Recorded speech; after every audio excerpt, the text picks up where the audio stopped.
नमस्कार, AB star news देख रहे हैं आप और मैं हूं आपके साथ सोहन सिंह। वक्त हो चला है देश लाइव का, जिसमें सबसे पहले बात करेंगे यूपी की। यूपी में एक युवक की हत्या कर दी गई। पीट पीट कर युवक को मार दिया गया। युवक का कसूर सिर्फ इतना था कि उसने बीजेपी को वोट दिया था और बीजेपी की जीत के बाद जश्न मना रहा था, मिठाइयां बांट रहा था। युवक को जब पीटा गया उसके बाद उसकी हालत बेहद गंभीर हो गई थी। उसे लखनऊ में इलाज के लिए भर्ती भी किया गया था, लेकिन अब युवक की इलाज के दौरान मौत हो गई है। मामले में कार्रवाई करते हुए पुलिस ने 2 आरोपियों को गिरफ्तार भी कर लिया है। कुशीनगर के रामकोला में बीजेपी समर्थक युवक की हत्या पर सीएम योगी आदित्यनाथ ने भी दुख जताया है और मामले में जांच के आदेश दे दिए हैं। बता दें कि युवक का शव शनिवार शाम को घर लाया गया। रविवार सुबह परिजनों ने आरोपियों पर कार्रवाई की मांग को लेकर शव को घर के दरवाजे पर रखकर हंगामा कर दिया। जानकारी मिलने के बाद स्थानीय विधायक पीएन पाठक और एसडीएम उसके घर पहुंचे। दोनों ने आरोपियों के खिलाफ कड़ी कार्रवाई का आश्वासन देकर परिजनों को राजी कर लिया है, जिसके बाद शव को सुपुर्दे खाक किया गया। बता दें कि रामकोला थाना इलाके के कठगरही गांव के रहने वाले बीजेपी के पक्ष में वोट देने और स्थानीय विधायक पीएन पाठक की जीत पर गांव में मिठाई बांटने, पटाखे फोड़ने और जश्न मनाने पर उसके पड़ोसियों ने मारपीट कर उसे घायल कर दिया था, जिसके बाद युवक बाबर को इलाज के लिए लखनऊ में भर्ती कर दिया गया था, जहां शुक्रवार को बाबर की मौत हो गई। जिसके बाद आज परिजनों में नाराजगी भी देखने को मिली। परिजनों ने शव को रखकर हंगामा किया, जिसके बाद स्थानीय बीजेपी विधायक मौके पर पहुंचे, कार्रवाई का आश्वासन आरोपियों पर दिया, जिसके बाद शव को सुपुर्दे खाक किया गया है।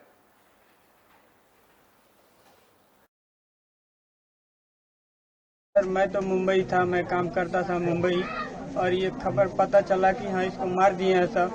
तब मैं वहाँ से इधर आया, फ्लाइट से आया मैं स्पाइस जेट से, और डायरेक्ट गोरखपुर आया। गोरखपुर से तुरंत मैं लखनऊ गया, क्योंकि ये रिफर कर दिए थे वो लोग। जिस दिन मतलब घटना हुआ उसके एक दिन बाद मैं वो टिकट लिया था सर। ये लोग 4 महीने से प्लान बना रहा था इसको मारने के लिए, और धमकी जो दे रहे थे, धमकी पे धमकी दे रहे थे।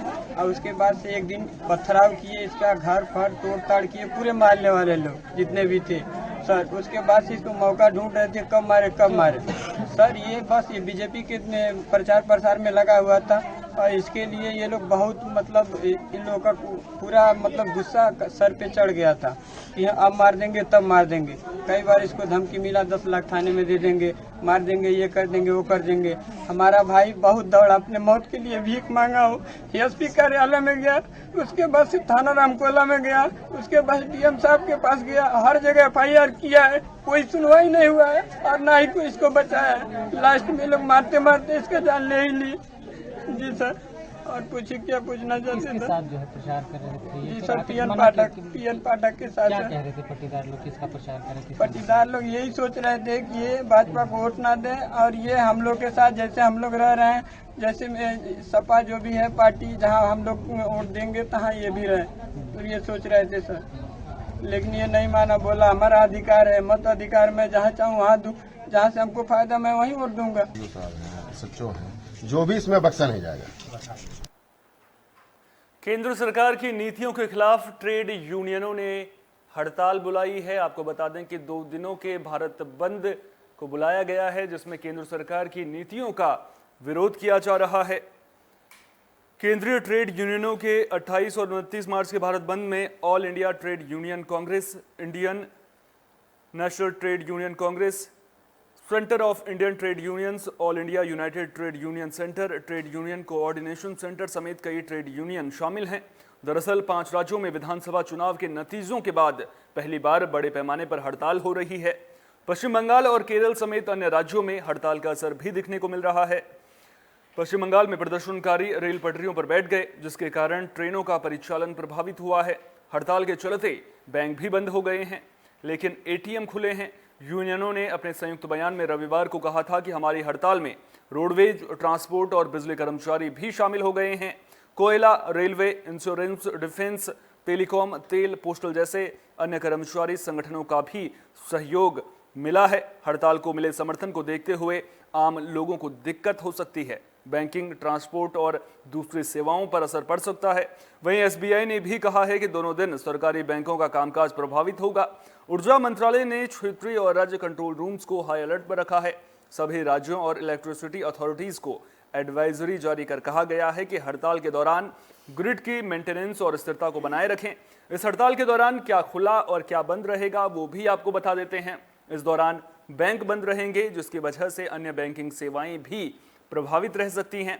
ट्रांसपोर्ट सर्विसेज में दिक्कत आ सकती है, बिजली सप्लाई प्रभावित हो सकती है, स्कूल कॉलेज खुले रहेंगे, आपातकालीन सेवाएं जारी रहेंगी। 2 दिवसीय राष्ट्रव्यापी हड़ताल को लेकर वाम मोर्चा के सदस्य कोलकाता के जादवपुर रेलवे स्टेशन पर बड़ी संख्या में इकट्ठा हो गए थे, जिसके बाद प्रदर्शनकारी रेल पटरियों पर बैठ गए और ट्रेन के इंजन पर चढ़ गए। भारत बंद को लेकर सरकार की तैयारियों पर नजर डालें तो पावर मिनिस्ट्री ने रविवार को सभी राज्यों को चिट्ठी लिखी है, जिसमें बिजली सप्लाई सामान्य रूप से जारी रखने को कहा गया है। इसके अलावा आपात स्थिति को संभालने के लिए पावर स्टेशनों पर अतिरिक्त मैन पावर तैयार करने, हॉस्पिटल, डिफेंस इंफ्रास्ट्रक्चर और रेलवे जैसी जरूरी सेवाओं की बिजली सप्लाई जारी रखने के लिए सभी कंट्रोल रूम को अलर्ट पर रहने के निर्देश दिए गए हैं। मंत्रालय ने यह भी कहा है कि कर्मचारी संगठन अभी स्ट्राइक टाल दें, वे भविष्य में स्ट्राइक कर सकते हैं। उधर पश्चिम बंगाल सरकार ने कड़ा रुख अपनाते हुए सभी सरकारी कर्मचारियों की सोमवार और मंगलवार को दफ्तरों में अटेंडेंस जरूरी कर दी है, नहीं आने पर सैलरी काटी जाएगी। सरकारी बैंकों को प्राइवेटाइजेशन को लेकर बैंक यूनियन लगातार प्रदर्शन कर रही हैं। 22 मार्च को हुई बैठक में विभिन्न ट्रेड यूनियनों ने भी बैंक कर्मियों का साथ देने का ऐलान किया। दोनों पक्षों ने मिलकर सभी कर्मचारी संगठनों के साथ आने की अपील करते हुए 48 घंटे के देशव्यापी बंद की घोषणा की थी, जिसका असर भी कई राज्यों में देखने को मिल रहा है।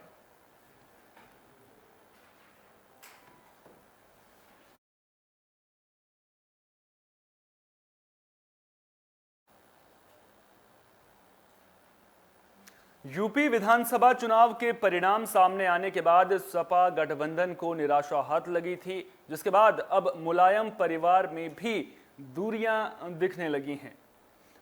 अखिलेश यादव ने पार्टी विधायकों की बैठक में शिवपाल को न्योता नहीं दिया था, जिसके बाद आज समाजवादी पार्टी गठबंधन में शामिल सहयोगी पार्टियों की बैठक में जाने के बजाय शिवपाल दिल्ली चले गए। दिल्ली में शिवपाल यादव ने अपने बड़े भाई और सपा संरक्षक मुलायम सिंह यादव के साथ मुलाकात की। दरअसल अखिलेश यादव ने लखनऊ पार्टी ऑफिस पर सहयोगी पार्टियों की बैठक बुलाई थी। हर किसी की नजर इस बात पर टिकी थी कि शिवपाल इस बैठक में शामिल होंगे या नहीं, लेकिन शिवपाल यादव इस बैठक में शामिल नहीं हुए। वे दिल्ली चले गए, जहां उन्होंने मुलायम सिंह यादव से मुलाकात की। कयास ये लगाए जा रहे हैं कि मुलायम सिंह यादव के साथ मुलाकात के दौरान शिवपाल यादव ने अपना दर्द साझा किया होगा, लेकिन अब ये माना जा रहा है कि जिस तरह से पहले अखिलेश यादव ने पार्टी विधायकों की बैठक के दौरान शिवपाल यादव को न्योता नहीं दिया था, उसके बाद शिवपाल यादव नाराज हो गए थे, उन्होंने अपनी नाराजगी जाहिर भी की थी। और अब जिस तरह से शिवपाल यादव ने दूरी बनाई है, साफ संदेश ये जाता हुआ नजर आ रहा है कि अब शिवपाल यादव कोई बड़ा फैसला ले सकते हैं। देखना दिलचस्प होगा कि शिवपाल अब आगे क्या बड़ा फैसला लेते हैं।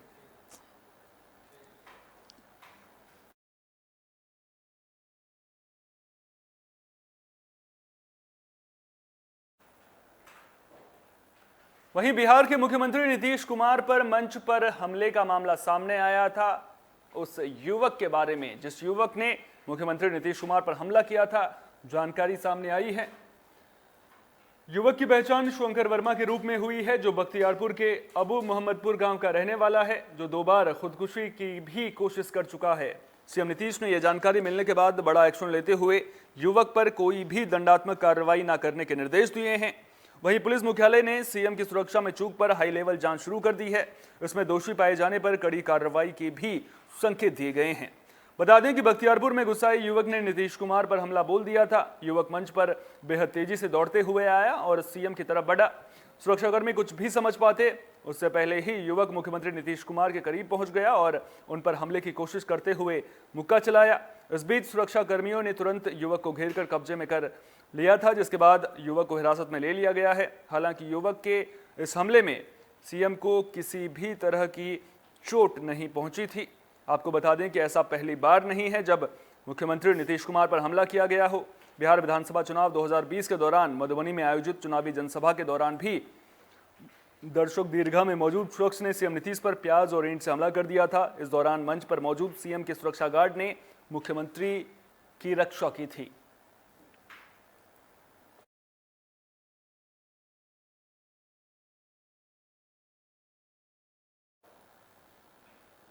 वहीं महाराष्ट्र के ठाणे से दर्दनाक हादसे की खबर सामने आ रही है। आपको बता दें कि यहां 2 मजदूरों की दम घुटने की वजह से मौत हो गई है, जबकि 2 की हालत गंभीर बताई जा रही है, जिन्हें इलाज के लिए अस्पताल में भर्ती किया गया है। जानकारी के मुताबिक ये सभी मजदूर एक आवासीय भवन में पानी की टंकी की सफाई करने के लिए उतरे थे। जानकारी के मुताबिक इस दौरान 2 मजदूरों की दम घुटने की वजह से मौत हुई है। पुलिस ने दुर्घटनावश मौत का मामला दर्ज किया है।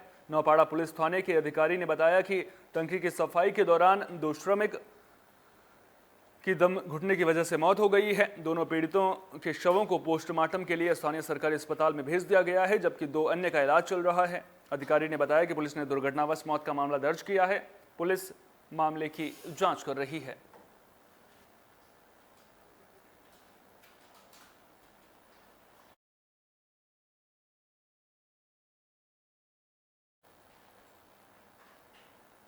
देश लाइव में फिलहाल के लिए इतना ही। देश दुनिया की तमाम अहम खबरों के लिए आप बने रहिए AB स्टार न्यूज के साथ, क्योंकि यहां पर खबरों का सिलसिला कभी नहीं थमता।